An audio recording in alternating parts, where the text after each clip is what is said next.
Muito bom dia, graça, paz e bem da parte do Senhor Jesus Cristo, a todos e todas. Sempre muito especial esse encontro, muito especial poder revê-los, muito especial poder trocar um pouco daquilo que Deus tem falado comigo, daquilo que eu tenho também feito, como indagações, as minhas perguntas diante do sagrado, a respeito da nossa relação com Deus enquanto comunidade. A pastoral acho que exige um pouco disso, de olhar não só para mim, não olhar só para a minha família nuclear, mas olhar para a minha família espiritual, que são cada um de vocês. E diante disso, um desafio de falar em nome de Jesus. Que não seja eu falando, mas o próprio Deus falando em nossos corações, em nossas vidas. E estendo também esse cumprimento a todos que nos acompanham pelo YouTube, pelo Spotify. Sejam muito bem-vindos e bem-vindas. Assim como a comunidade se abre para essa disposição de amor, de aprendizado, que todos e todas vocês que nos acompanham também estejam com esse mesmo coração. Compartilhe esse link com seus amigos e familiares e vamos para essa reflexão desse dia. Chegamos no último domingo de abril de 2026. Tá tudo bem aí? Último domingo, estamos encerrando mais um mês. Nós falávamos no domingo passado que passávamos por um período de um certo cansaço, e aí é um cansaço coletivo que não precisa necessariamente só ser o cansaço do corpo. Tem algumas pessoas que chegaram há pouco tempo do feliz do simples, saíram do feliz no simples, mas sempre a gente fica com aquele gostinho de quero mais, não é verdade? A gente descansa, mas a gente sempre fala, poxa, poderia ser mais uma semaninha, mais um tempinho de descanso, porque, de fato, a gente atravessa um tempo de muito cansaço existencial. Não é só o cansaço do corpo, é o cansaço da mente, é um atravessamento que vem e estabelece nas nossas vidas por conta de uma engrenagem do cotidiano mesmo, que é avassaladora, que chega para a gente de um jeito que a gente nem espera, e é assim que a gente fica mesmo. Se sente cobrado no cotidiano por muitas respostas e a gente tem que estar sempre dando a resposta certa. A gente é cobrado por produtividade, sempre, vai ter que bater a meta, e qual que é a próxima meta, e ainda, diante de todas essas cobranças e todo esse cansaço, a gente ainda tem que fazer isso com um sorriso no rosto. Entendeu? Não pode fazer cara feia, não. Tem que fazer com um sorrisão no rosto e assim, cansa mais ainda, Porque a gente tem que fingir normalidade dentro de um tempo ou de um cotidiano que vai, de alguma forma, triturando. É um triturador de cotidiano urbano que a gente vive. É claro que quem nos acompanha em outro território, eu estou falando do contexto São Paulo, o estado de São Paulo, a locomotiva da capital faz com que a gente sinta esse cansaço existencial por conta de tanto agito. E acho que a palavra que surge muito é coragem. E quando a gente está diante de todo esse processo, alguém vai chegar para você e vai dizer, tenha coragem, fique firme, se restabeleça, se erga. E coragem é uma palavra muito grande também para a nossa compreensão. Ela não pode ser só compreendida como... Não pode ser compreendida de uma maneira rasa. A gente precisa olhar essa palavra, coragem, que ela é usada muitas vezes e entendida ou mal compreendida. Ela é usada muitas vezes e muitas vezes mal compreendida. E aí acho que essa observação que eu queria trazer de início, para a minha introdução, que é mostrar que a religião, o mercado de trabalho, sempre vai usar esse instrumento de coragem ou de encorajamento para trazer para vocês uma perspectiva de dizer que você tem que acordar e matar.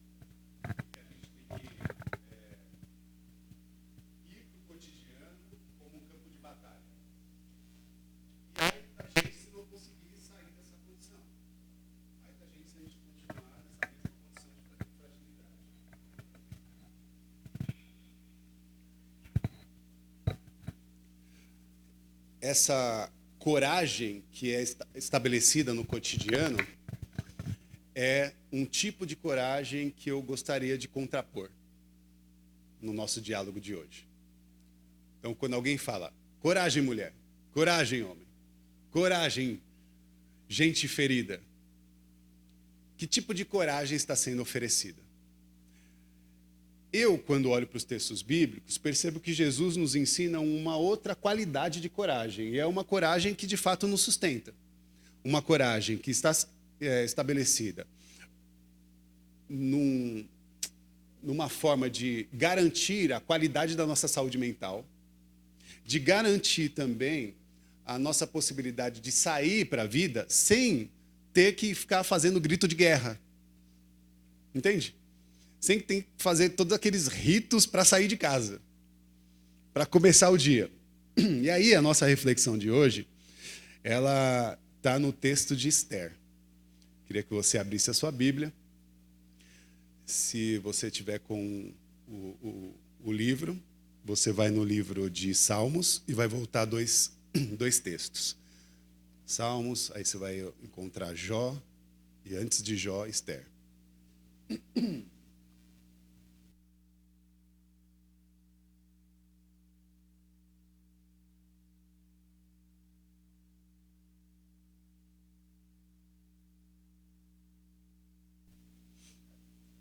Penso que ao olhar para Jesus, em grande parte, o tipo de coragem que ele nos oferece é mais não é um grito de guerra, mas um sussurro, sabe?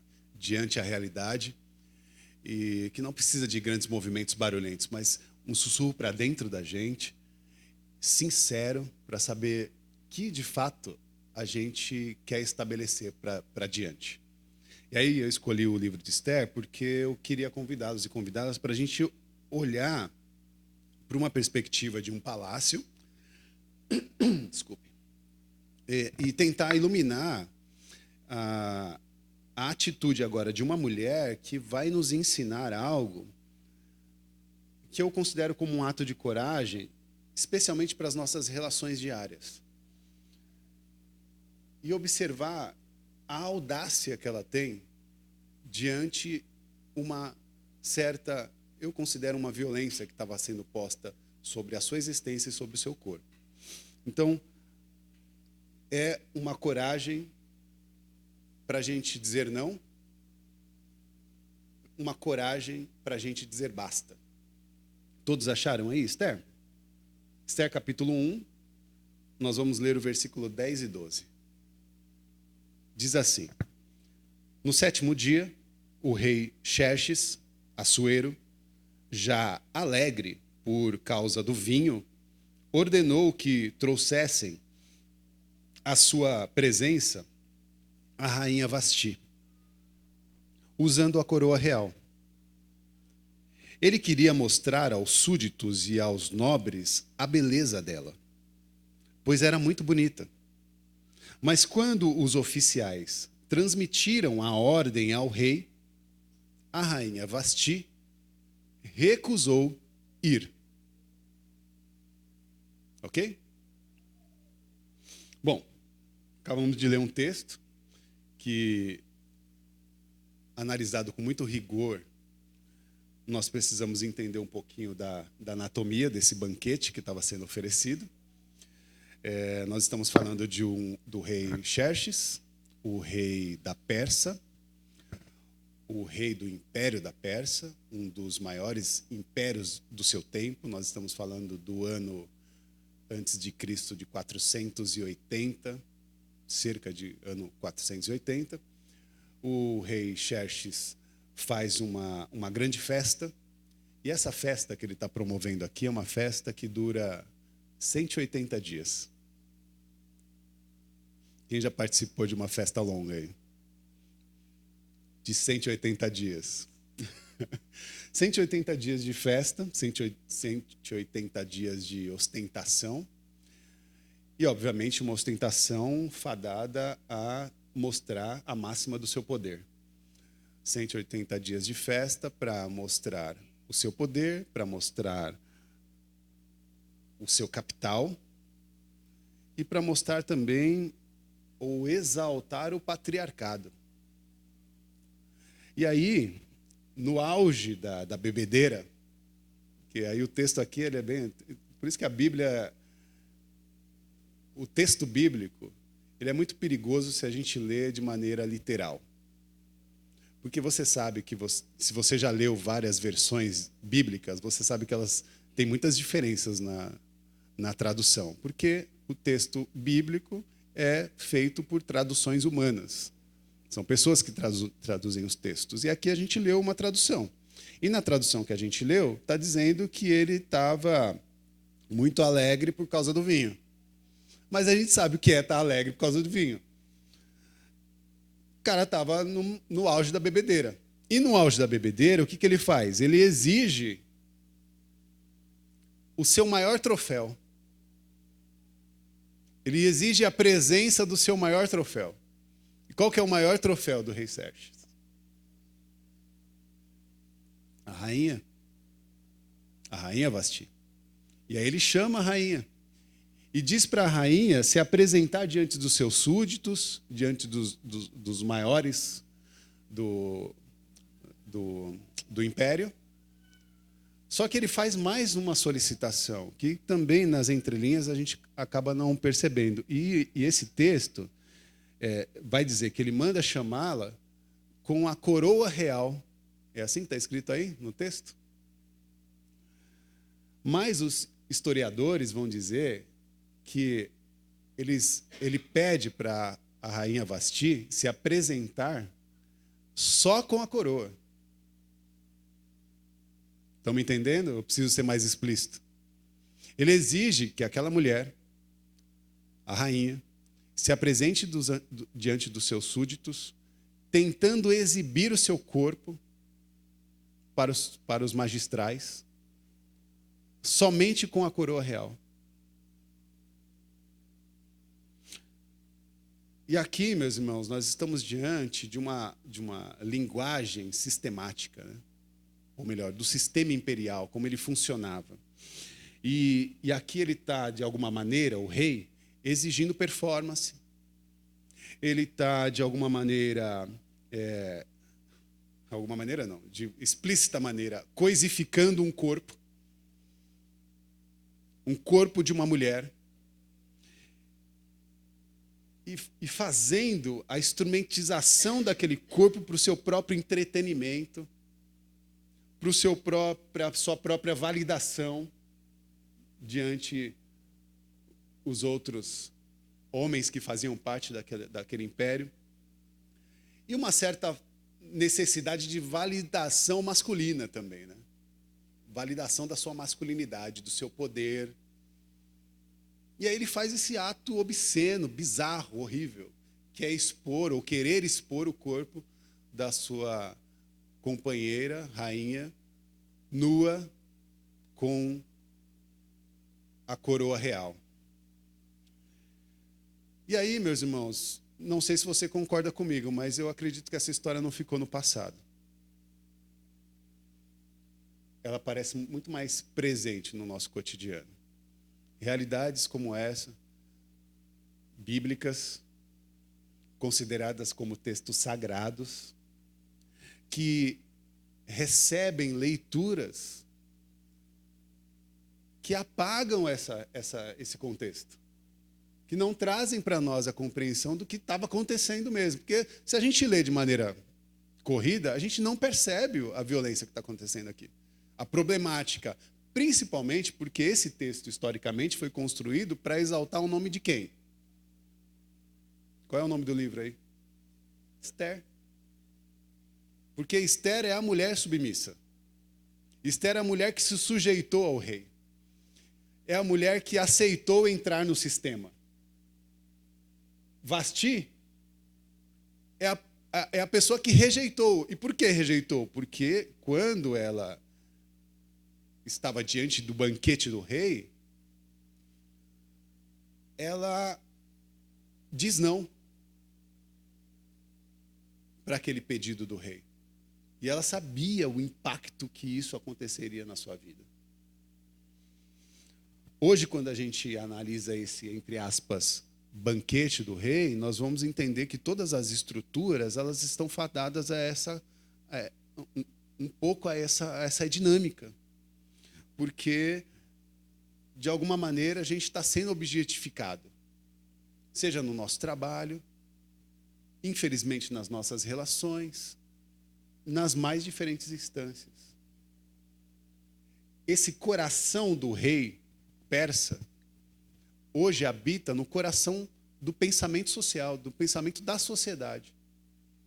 E as dinâmicas da sociedade acontecem dessa maneira, e não é por um acaso que o Brasil é campeão em feminicídio.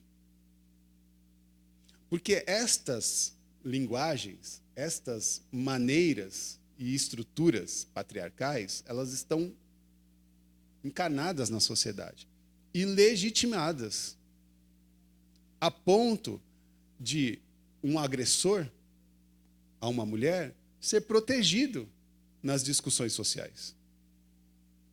Mais, porque sempre vem acompanhado com mais, né? Aconteceu, mas... E aí, quando tem o mais, pode ver que vai vir o pior do vômito social ali na discussão. Desculpe as expressões pesadas. Mas é um pouco desse lugar. Além disso, tem as empresas que exigem de nós uma dinâmica muito além do que a gente pode. A gente começa a trabalhar de uma forma tão pesada, tão difícil, em busca de metas irreais, e às vezes não tem direito para o nosso próprio descanso.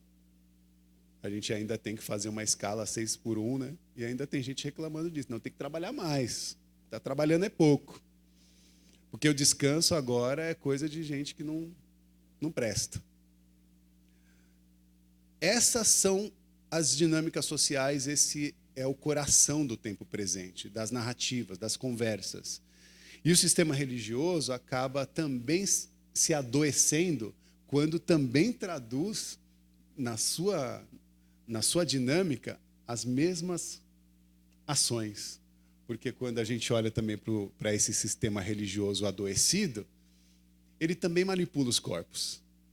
Também exige que as pessoas se vistam de uma forma, falem de um jeito, tenham o cabelo cortado de uma forma, a barba parada de outro jeito, uma dinâmica, uma fala, uma linguagem, uma postura, um tipo de oração. Isso é uma forma de instrumentalizar os corpos e fazer com que esses corpos andem sobre aquela legislação que foi posta. Porque essa é a dinâmica, meus irmãos. Agora, uma coisa que fica explícita quando a gente denuncia essa categoria é que o sistema, nas suas mais variadas instâncias, odeia pessoas que estabelecem limites. E eu queria fazer uma pergunta para você começar a refletir comigo. Qual foi o último dia, ou qual foi o dia, ou a última vez, que você estabeleceu um limite? Se estamos falando de coragem, nós vamos começar a conversar a respeito dessa reflexão. Qual foi a última vez que você estabeleceu um limite? No seu trabalho, nas suas relações de amizade, nas suas relações íntimas, nas relações que você constrói com seus pares, na forma como você absorve a comunicação que vem através das plataformas digitais, né, o jornal, a televisão. Como que você faz? Como que você estabelece os seus limites? Por exemplo, a comunicação para os pais aqui, diante das suas crianças. Os joguinhos, os games, né? Todos esses instrumentos infantis. Quando você coloca um celular, um tablet, qualquer tipo de entretenimento na mão da sua criança, qual é a responsabilidade e os limites que você está pondo sobre isso? Quais são os cuidados que você tem estabelecido? E como está o seu olhar diante dessas coisas? A teóloga e pesquisadora e grande parceira nossa, que é a Valéria Vilhena, num dos seus estudos sobre violência em contexto religioso, ela nos lembra que quando as estruturas de poder se esforçam para manter os nossos corpos, se esforçam para que eles estejam sob submissão e calados, silenciados. Isso acontece em muitas dinâmicas do Estado e acontece na religião. A religião quer que a gente fique silenciado, quer que a gente se mantenha calado, quer que a gente se mantenha submisso. E a gente não tem mais poder de perguntar. Houve um dia que eu virei para o meu pastor, antigamente, para a minha liderança, e eu tive que dizer para ela que eu não ia mais seguir. Que houve um tempo que a voz dela foi a voz de Deus para o meu coração. Mas passou aquele tempo. E naquele determinado momento, a voz dele era como um tolo falando. É claro que eu não falei isso para ele. Mas eu pensei. De outra forma eu falei. Porque é um pouco disso. Tem horas que a gente vai ter que estabelecer limites. Porque algumas relações elas parecem boas num determinado tempo.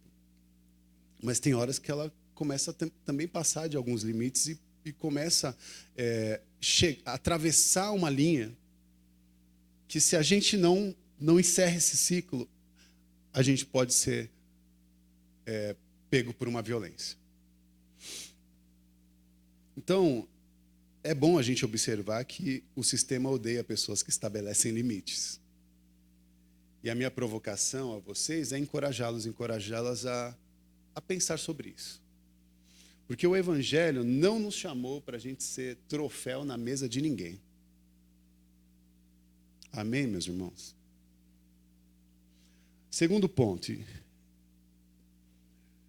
segundo ponto está no versículo 12, que nós lemos, onde há o processo de recusa, né? Que diz que, mas a rainha Vasti recusou ir atender o pedido do rei. E aí, meus irmãos e irmãs, essa é uma das frases mais subversivas da Bíblia. Num sistema patriarcal, no Antigo Testamento, uma mulher se recusar a obedecer o rei, essa é uma das frases, pequena frase, pequeno dado que nós temos de maior subversão e revolução que a Bíblia nos traz. Porque nós estamos dizendo que uma mulher recusou o desejo do rei, naquele contexto. E a religião colonial, ela sempre adorou pessoas na perspectiva de Esther. Uma mulher que precisa ser uma moça submissa, recatada, que se sujeita, que obedece, que se estabelece como subserviente dos protocolos, de tudo aquilo que o sistema oferece, entende?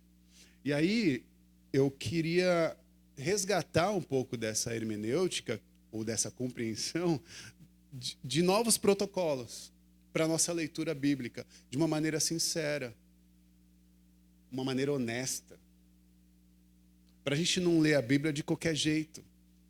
E, às vezes, começar a reverenciar certas posturas que são violentas para a sociedade, para nós, inclusive para nós.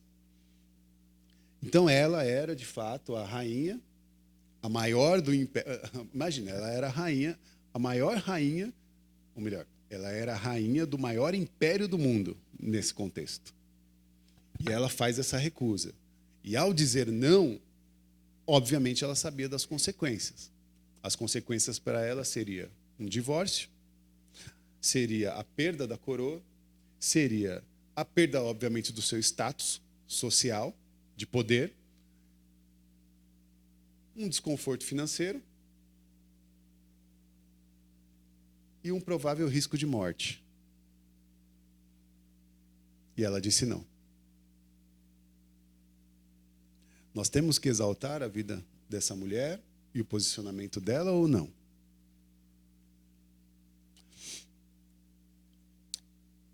Eu penso que o que ela fez aqui é um recálculo existencial. Porque, embora eu tenha feito essa lista das perdas, ela não considerou a materialidade das coisas. Mas ela considerou a sua existência, o teu corpo, a sua dignidade, o respeito que lhe é exigido. e que não estava sendo entregue. Nós estamos falando de uma mulher que, diante de manter a coroa na sua cabeça, talvez tenha se feito uma pergunta, né? Do que vale uma coroa na cabeça se eu perder a minha alma? Do que vale todo esse status, toda essa segurança do palácio diante de uma humilhação pública, da perda da minha dignidade, da minha humanidade, da vergonha da minha humanidade?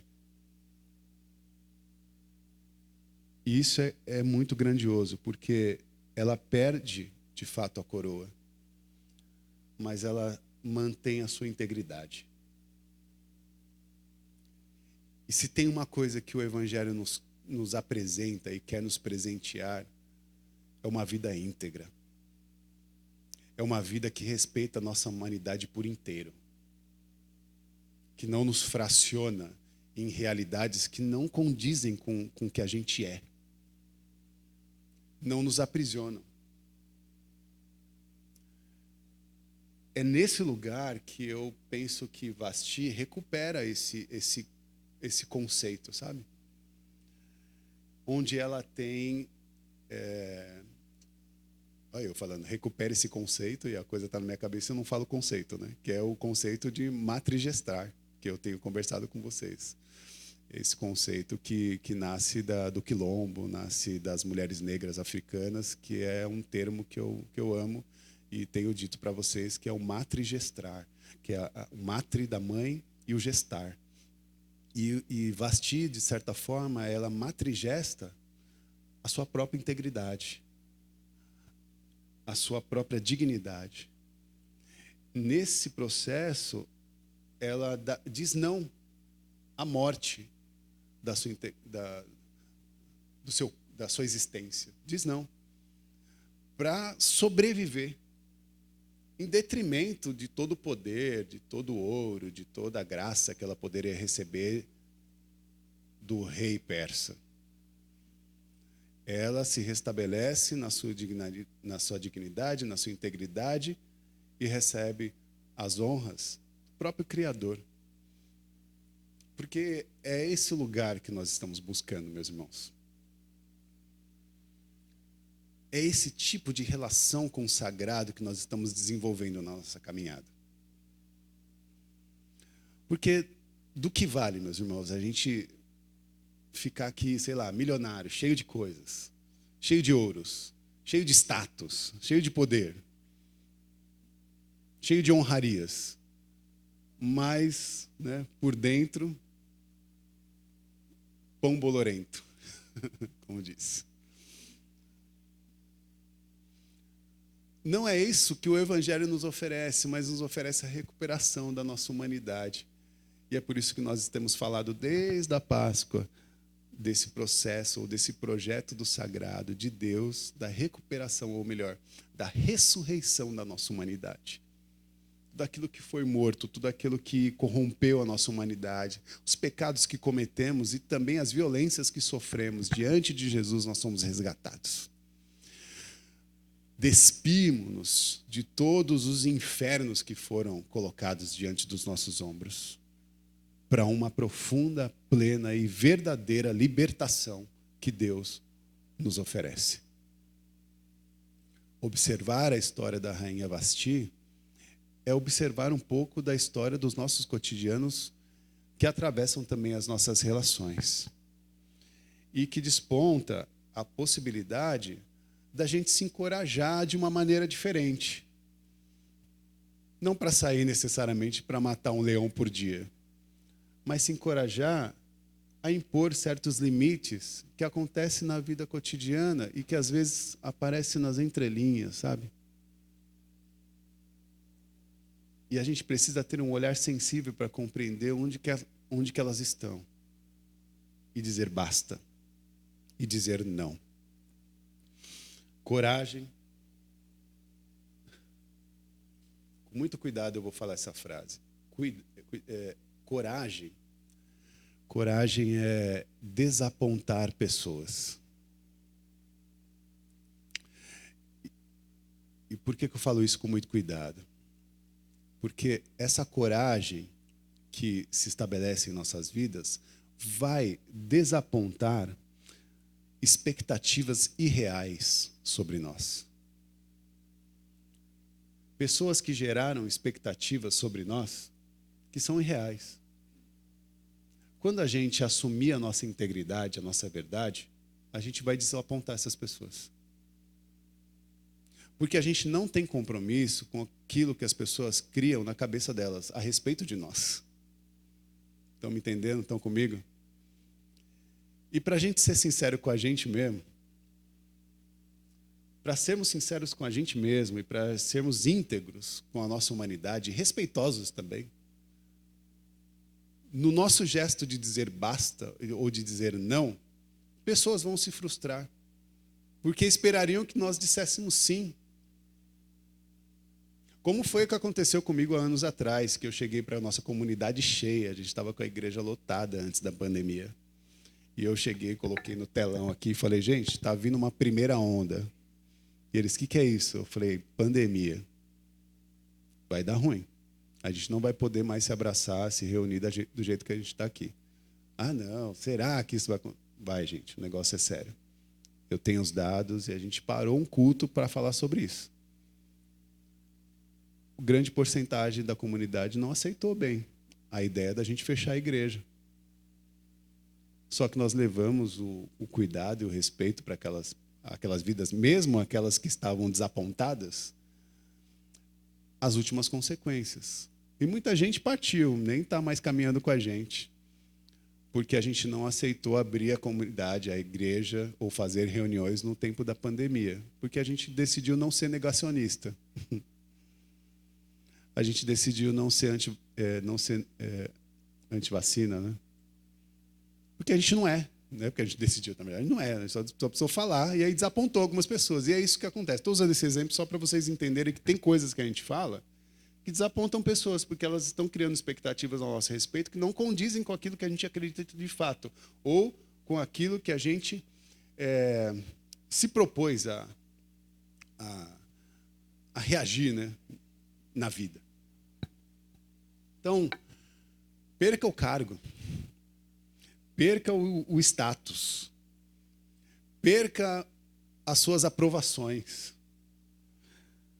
mas não perca o direito de ser uma pessoa íntegra.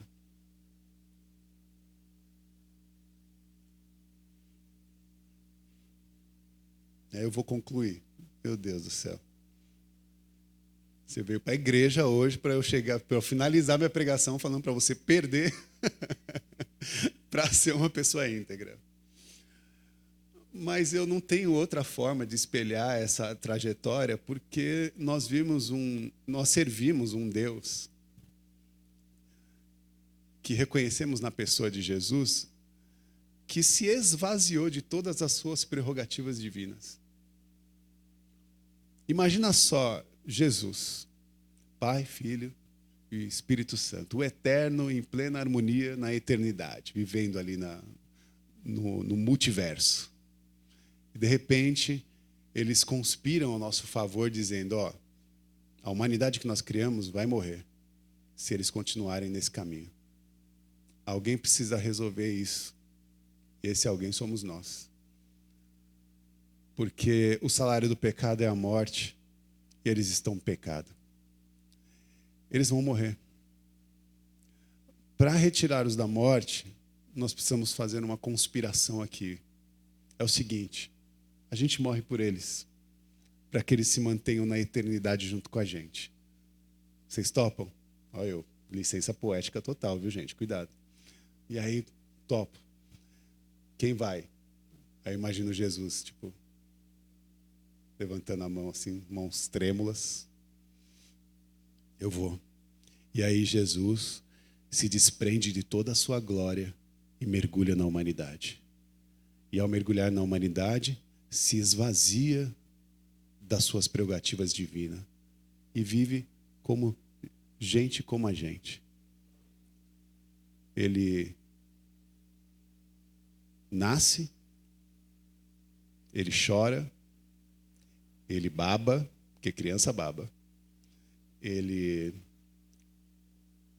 é amamentado, ele é cuidado por uma mulher, ele cresce, sua adolescência, pré-adolescência, adolescência, juventude. Ele é humano. Então imagina Deus nessa fragilidade. E mais, é levado ao madeiro, sem culpa. E pior, o maior terror, ele morre. O império, o sistema, os sistemas tiram a vida de Jesus. E o sagrado morre. Deus morre. E aí quem sou eu para dizer que eu não quero perder o cargo? Se isso está adoecendo a sua família, a sua saúde mental, a sua vida, gente, dá um jeito. Mas rompe com esse ciclo.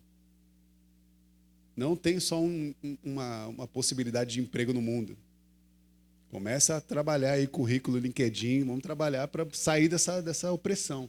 Não estou dizendo para ninguém ficar desempregado aqui também, mas estou dizendo que a gente vai buscar outros meios para você sair desse ciclo de sofrimento. Da mesma forma acontece com os relacionamentos. Você está se sentindo violentada, aprisionada. É hora de romper com esse ciclo. É hora de dizer não. E se passou, né, se está nesse ciclo de violência, você nem está sozinha. Tem um monte de gente aqui que está preparada para te ajudar, para te apoiar, para te fortalecer. Porque nós não somos a igreja que vai dizer para você, não, você tem que pedir perdão para o seu violentador. Orar para ele mudar, para se arrepender. Ele te bate, mas ele vai... Não, cuidado com isso aí, gente. Então, se isso está acontecendo, nós, enquanto comunidade, vamos às últimas consequências. E em nome de Jesus, porque essa é a missão de Jesus. Amém. Amém. Essa é a minha conclusão. Acho que a igreja ela tem essa responsabilidade. Nós, enquanto comunidade, nós, enquanto Red 80, somos uma comunidade chamada para a liberdade. Eu acho que, inspirados, né, pelo professor Paulo Freire, o esperançar é a forma que a gente desenvolve o nosso caminho.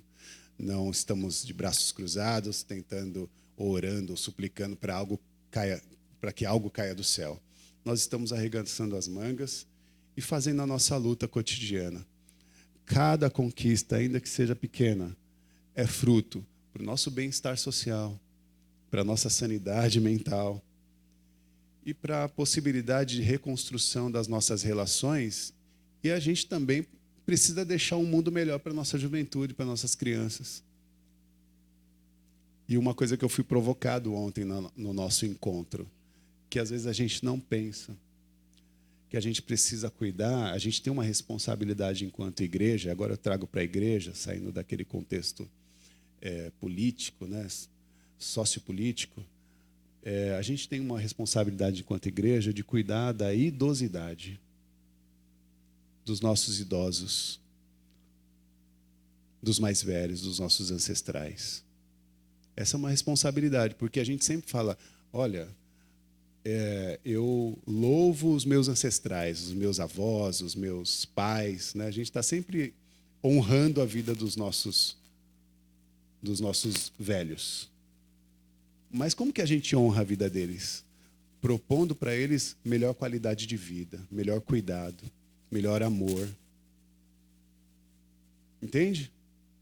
Que é mais do que isso, do que só palavras. Porque discurso, gente, não enche barriga, não paga conta e não cuida de gente.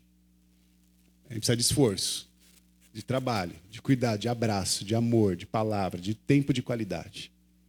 E Deus está nos oferecendo esse caminho. O esperançar é o verbo ativo da nossa caminhada. Paradoxalmente, você só consegue começar a construir um futuro de esperança quando você tem coragem de colocar um ponto final naquilo que adoece a sua vida. E essa é a minha súplica de coragem para cada um de vocês. Essa é a minha oração. O seu não vai abrir espaço para o sim de Deus na sua vida. Vai partir de você. Não vai colocar culpa em Deus para Ele resolver tudo. Porque tudo que tem para resolver, Ele está pronto, mas você precisa dizer o primeiro. Basta. O primeiro, não.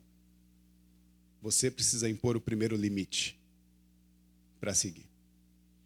Então saiam daqui todos e todas com essa leveza de autorização pessoal.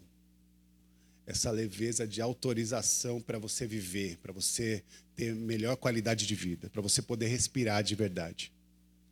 E colocar a sua cabeça no travesseiro e poder descansar, sabe? De verdade. Porque o descanso de Deus, ou o descanso que Deus nos oferece, é um descanso sagrado. Sagrado. O sagrado descanso nos acolhe nessa manhã. Que o seu coração saia daqui com uma nova vitalidade para uma vida boa, para uma vida de qualidade, para uma vida digna, para uma vida integral. Você, eu, todos nós temos esse direito de não comparecer aos banquetes que querem diminuir a nossa existência. Nós temos esse direito. E a verdadeira coragem está no cotidiano, que abraça a integralidade do nosso ser como gente corajosa, gente decidida e gente que vai à luta mesmo, que enfrenta a realidade com um certo suspiro de dignidade. Amém. Amém. Amém. Quero orar com vocês, com seus olhos fechados. Deus nos chama para essa liberdade, Deus nos chama para essa vida plena. E a minha oração, Jesus, nessa manhã, é uma oração para que todos e todas aqui possam ter um olhar especial para a sua rotina, que a gente possa olhar juntos para a nossa agenda lotada, para todas as coisas que atravessam as nossas relações e que muitas vezes minam também a nossa vitalidade. Nós, primeiro, te pedimos perdão por todas as vezes que nós dizemos sim para aquilo que nos adoece. Primeiramente, nós pedimos perdão por todas as vezes que nós dissemos sim para aquilo que nos violenta, nos machuca, nos faz sofrer. Aquilo também que não te agrada. E nos perdoa, Jesus, porque muitas vezes nós fazemos isso, ou fizemos isso, porque nós queríamos ser aceitos por uma certa carência ou uma certa fragilidade, seja lá o que for que fez a gente se colocar a essa situação, o medo da perda, tantos motivos. Senhor, dá-nos a audácia da rainha Vasti. Enche-nos com a coragem sagrada de estabelecer limites. Limites saudáveis em nossa casa, em nosso trabalho, em nossa relação e com toda a sociedade. Que o seu Espírito nos inspire, nos ensine, nos capacite, nos envolva, nos preencha e nos dê a sagrada missão de matrigestar. Matrigestar a cura, o amor, a dignidade, a retomada da nossa capacidade de interagir a vida de maneira autônoma e integral. Dá-nos, Senhor, segurança de que o Senhor é o nosso verdadeiro refúgio. Que essa oração e que esse dia seja uma oração e um dia de acolhimento, onde nós nos atiramos aos seus braços com um suspiro de coragem. Um suspiro que encontra nos seus braços o socorro bem presente. E no olhar, um futuro real. que é inaugurado no aqui e agora. Que o amor de Deus, que a graça do Senhor Jesus Cristo e que o sopro da Ruá divina, que esse Espírito Santo envolva-nos plenamente, nos trazendo para a vida, nos fazendo ressurgir para um novo amanhecer. Sejam abençoados em nome do Pai, do Filho e do Espírito Santo, com todas as sortes e bênçãos espirituais. Saiam daqui dignificados, saiam daqui ressurretos, livres, libertos, no amor, na graça e na plenitude do nosso Senhor Jesus. Amém. Que Deus nos abençoe. Amém.